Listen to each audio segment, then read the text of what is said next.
Alcohol, or more specifically ethanol, affects brain functions in several ways. Alcohol is generally known as a depressant of the central nervous system. It inhibits brain activities, causing a range of physiological effects such as impaired body movements and slurred speech.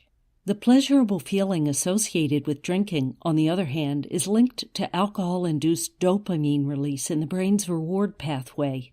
Alcohol also increases levels of brain serotonin, a neurotransmitter implicated in mood regulation.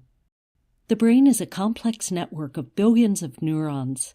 Neurons can be excitatory or inhibitory.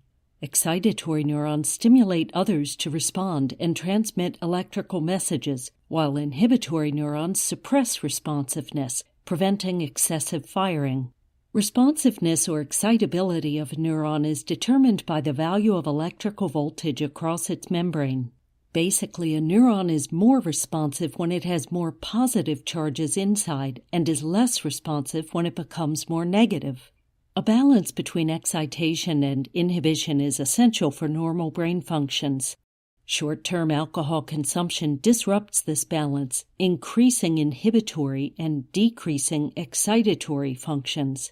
Specifically, alcohol inhibits responsiveness of neurons via its interaction with the GABA system.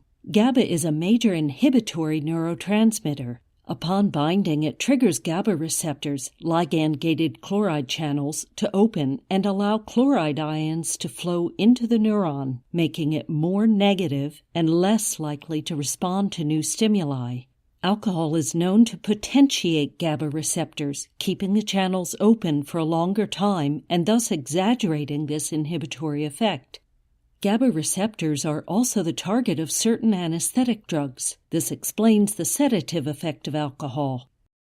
At the same time, alcohol also inhibits the glutamate system, a major excitatory circuit of the brain. Glutamate receptors, another type of ion channel, upon binding by glutamate, open to allow positively charged ions into the cell, making it more positive and more likely to generate electrical signals. Alcohol binding reduces channel permeability, lowering cation influx, thereby inhibiting neuron responsiveness.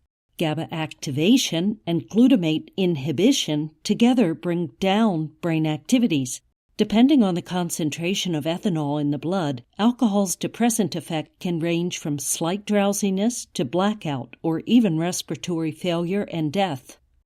Chronic or long-term consumption of alcohol, however, produces an opposite effect on the brain. This is because sustained inhibition caused by prolonged alcohol exposure eventually activates the brain adaptation response. In attempts to restore the equilibrium, the brain decreases GABA inhibitory and increases glutamate excitatory functions to compensate for the alcohol's effect. As the balance tilts towards excitation, more and more alcohol is needed to achieve the same inhibitory effect. This leads to overdrinking and eventually addiction. If alcohol consumption is abruptly reduced or discontinued at this point, an ill feeling known as withdrawal syndrome may follow. This is because the brain is now hyperexcitable if not balanced by the inhibitory effect of alcohol. Alcohol withdrawal syndrome is characterized by tremors, seizures, hallucinations, agitation, and confusion. Excess calcium produced by overactive glutamate receptors during withdrawal is toxic and may cause brain damage. Withdrawal-related anxiety also contributes to alcohol-seeking behavior and continued alcohol abuse.